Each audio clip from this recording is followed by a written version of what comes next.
भारतीय राजनीति में एक ऐसा नाम जो प्रधानमंत्री बनने के लिए एक समय तक प्रमुख दावेदार था, लेकिन वो कभी इस पद तक नहीं पहुंच पाया।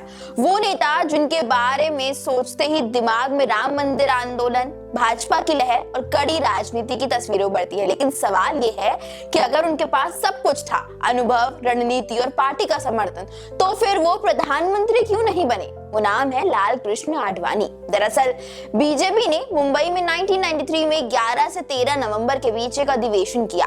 इस दौरान लाल कृष्ण आडवाणी बीजेपी के अध्यक्ष थे। उन्होंने मुंबई के दादर में एक रैली के दौरान कहा कि देश में इन दिनों एक नारा उठ रहा है, अब की बार अटल बिहारी। आडवाणी ने उस दिन अटल बिहारी वाजपेयी को बीजेपी का प्रधानमंत्री पद का उम्मीदवार घोषित कर दिया।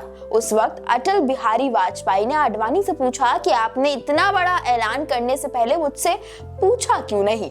इसके जवाब में आडवाणी ने कहा था कि अगर मैं पूछता तो क्या आप हाँ कहते? हालांकि उस वक्त किसी को ये नहीं मालूम था कि कहीं ना कहीं वाजपेयी का नाम आगे करने में कांग्रेस का भी बड़ा रोल था।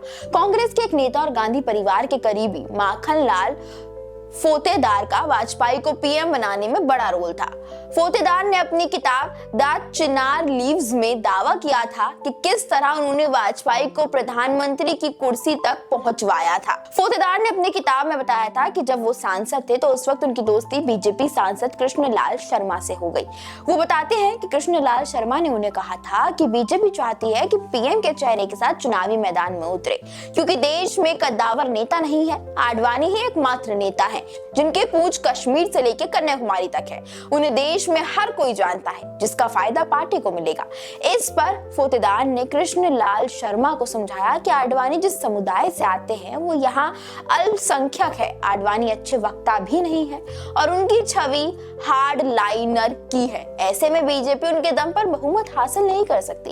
इस तरह आडवाणी ने आगे चलकर अटल बिहारी का नाम पीएम पद के लिए घोषित कर दिया। आगे चलकर बीजेपी के नेतृत्व वाले एनडीए ने सरकार भी बनाई। 1999 में तो पूर्व बहुमत की सरकार बनाई गई और फिर अटल बिहारी वाजपेयी प्रधानमंत्री बने और डिप्टी प्रधानमंत्री आडवाणी को बनाया गया। ये मानकर चला गया कि आगे चलकर उन्हें प्रधानमंत्री की कुर्सी सौंप दी जाएगी। संघ भी चाहता था कि आडवाणी को पीएम बनाया जाए। इस बात की चर्चाएं जोरों पर थी कि बीच कार्यकाल में सत्ता का ट्रांसफर होगा। वहीं संसद में पार्टी के सांसदों को संबोधित करते हुए अटल बिहारी वाजपेयी ने ऐलान कर दिया कि ना टायर्ड ना रिटायर्ड, आडवाणी जी के नेतृत्व में विजय की ओर प्रस्थान। इस तरह उन्होंने ये साफ कर दिया था कि वो 2004 में कार्यकाल पूरा होने तक पद तो नहीं छोड़ने वाले हैं। संघ को भी ये मानना पड़ा कि अटल का कोई ऑप्शन नहीं है। इस तरह आडवाणी को अपनी बारी का इंतजार करना पड़ा। 2004 में बीजेपी को लोकसभा चुनाव में हार मिली और यही हाल 2009 में भी हुआ। 2014 में लोकसभा चुनावों के दौरान नरेंद्र मोदी ने भारतीय राजनीति में अपनी पहचान बनाई और उन्हें पार्टी के लिए एक आकर्षक चेहरा माना गया। मोदी की लोकप्रियता और नेतृत्व क्षमता ने आडवाणी जी को भी पीछे छोड़ दिया।